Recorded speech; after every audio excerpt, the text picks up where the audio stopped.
And welcome back.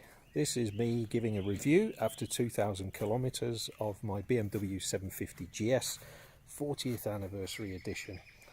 I did a video like this about 3 months ago after 500 kilometers, and I talked about some things in there which I'm now going to elaborate on this in this new upgraded video, if you like. So 2,000 kilometers later, my bike is currently fully loaded, waiting to go on a trip around Colombia, which is where I am at the moment. And I'm going away for a month with a friend, and I've got everything here in the back which I should need for a month.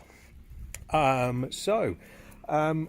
spoke about before, I was waiting to go on to my 1,000 kilometer service, and there was a couple of things that I didn't like about this bike, and I was going to find out what could be done about it.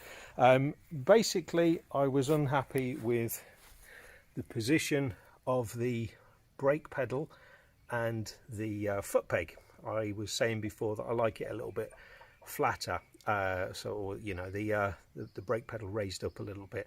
I'm kind of used to it now, probably partly to the fact because you can't actually change it. There's no adjustment on this. The only way to do it is to actually put some form of riser here. There is a discussion in various posts about lowering this, but that don't make any sense to me whatsoever. You can buy a little riser for that, but they cost about $100 odd or more. And just doesn't seem right for me for a little piece of metal. I'm sure there's more to it than that, and the designers and manufacturers would disagree with me that entirely, but I've got used to it and it's no longer a massive problem. One thing I've accepted, although I'm still a little bit peeved about, is the remember me saying that there used to be an ABS deactivation button here. That's no longer the case. As I found out when I took it into its 1,000 kilometer service, they were very strict and about the fact that you can't turn off the ABS in the 2021 models of the 750 GS. So this bike is stuck with full ABS on both wheels all the time. They've replaced the ABS deactivation button now with the dynamic traction control button, which you can still toggle. So that was a little bit disappointing, just you know, to be told that this is not an off-road bike, although they do talk about it being off-road. And if you watch all the promotional videos from BMW, there's people splashing through streams and doing wheelies up hills and skidding around corners. You know, they should have a big sign there saying this doesn't apply to the 750. If you want to do this, think about the 850 or higher, because then you have one of the settings which is called Enduro Pro. The setting on the 750 is just called Enduro, and the setting on the 850 GS and higher is called Enduro Pro, which deactivates ABS, I believe, just in the back wheel, and that's the reason, which doesn't make much sense to me. I'd rather be off-road on one of these bikes than the 1250.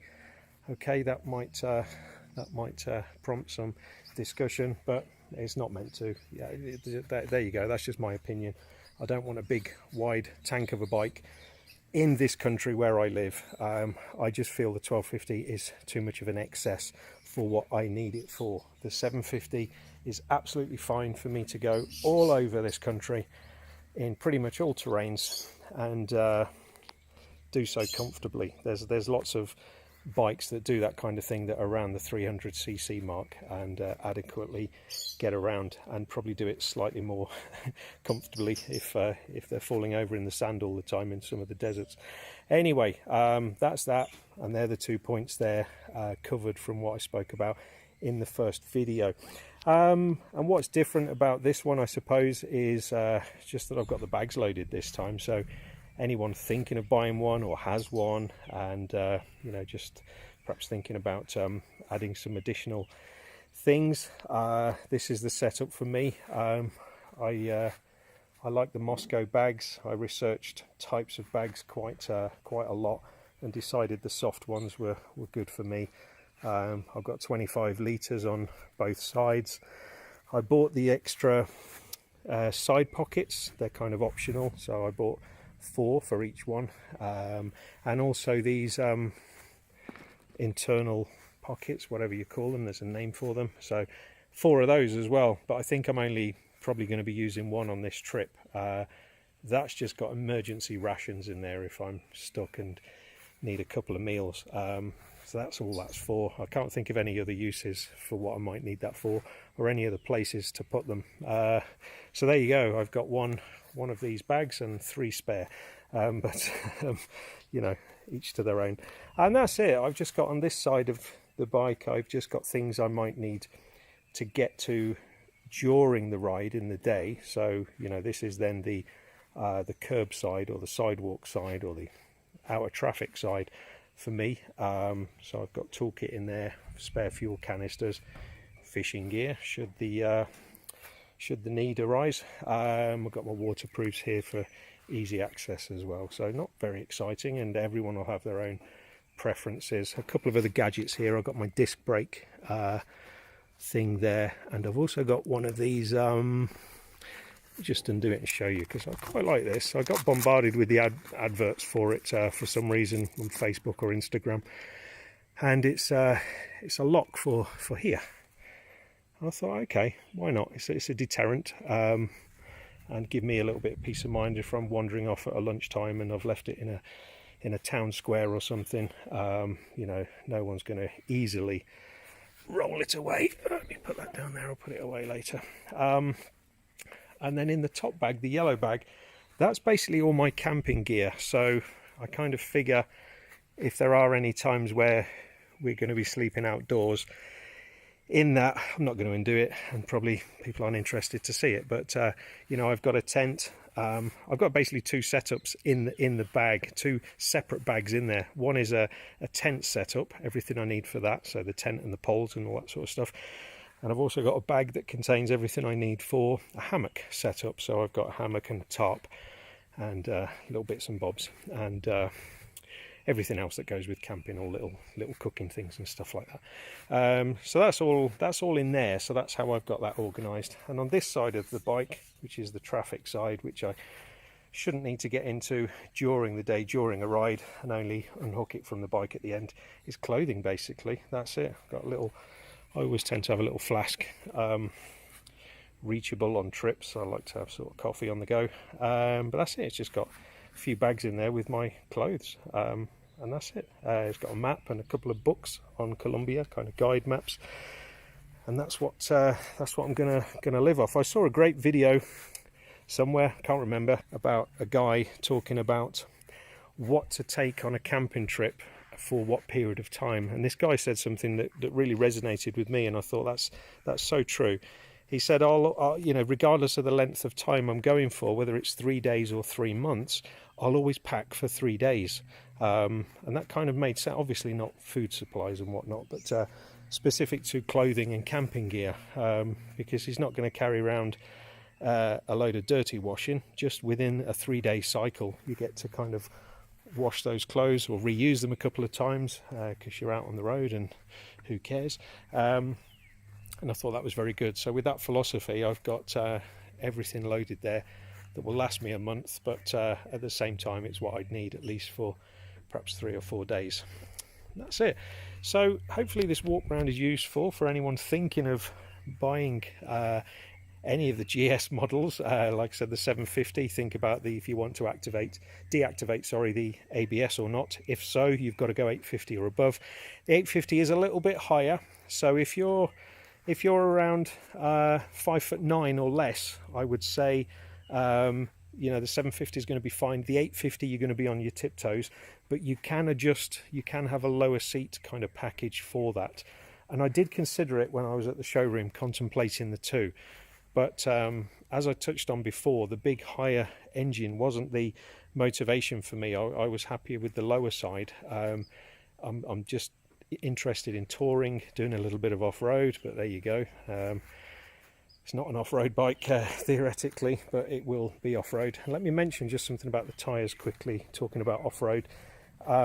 These tyres that are on at the moment, look at the grips. they're not designed for off-road at all. You get away with a little bit of kind of gravel road and stuff like that, but I think as soon as you're in a few inches of mud or sand, you're just not going to get the traction you need, because they're just not the right they're not the right tires. So you would need to swap those out. I'm leaving them on anyway for what I need to do. I'm not going to be massively off-road anyway, so it should be okay. The theory is going to be 90% normal road, 10% off, so that's probably good enough. I did talk about everything at the front in my last video, but I'll just finish off by zooming in on that for anyone that might want to ask me any questions. Quite obviously, I moved the stock mount from the center here.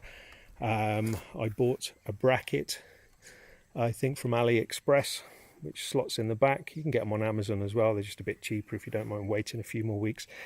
And the actual navigation mount just sits nicely there in the right place, which is above the TFT here. I put a cover on this as well. I've got a little Bluetooth speaker there. I don't use it when riding. It's just for connecting to music.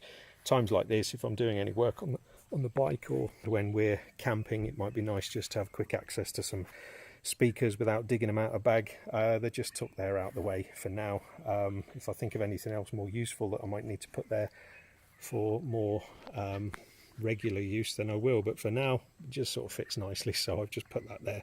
And that's a little Bluetooth speaker set that I've had for a long time that's actually surprisingly very good sound quality for the size. You've got a USB port down here. You see where the yellow USB is going in, and all I've done is put a splitter here, so that leads out into two, which I've dangled over the back, and I just think it's useful to have more than one if I'm charging a couple of things on the fly at the same time. That's it. I've got a tank bag on the front. So yeah, it's a strap one. It's not magnetic. It doubles into a kind of shoulder bag, so if I'm going away, I'll just unclip 3 clips, bum bum bum, throw the strap over my shoulder, and I've got everything in there that you know, I need when I'm riding along, or if I'm out in the day having lunch or whatnot. You know, wallet, snacks, sunglasses, little rain mac, stuff like that. I've got hand grip for my GoPro. Anyway, stuff in there that you might just generally need quite quickly, multiple times in a day. And that's it. So I'll just do a final little walk around. Hopefully this video is helpful for anyone that's perhaps thinking of buying one, as I said before, or have one and just looking at ideas of how to pimp up their ride a little bit more. This is how I've done mine. I don't think I'm going to add any more to it. I've put a higher windshield on the front to protect the navigation, because once you put the bracket on, that comes up above the stock windshield, which is only very small. So I've replaced that protection on the front for the lights. I put a skid plate on the bottom. Obviously, I think everyone does that with these type of bikes. That's one of the first thing I did there, just to protect all that exhaust system underneath there.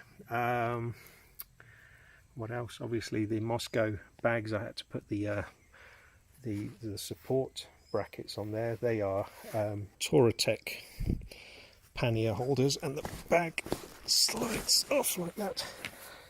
And that's how it is.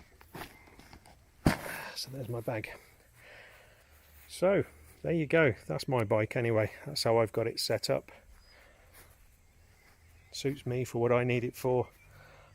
Hopefully that's been interesting for anyone that's still watching at this point and they've got some useful ideas for themselves. If there's anything I've forgotten to speak about, or I've said something that you've not understood, by all means fire away with a question. I'm happy to help.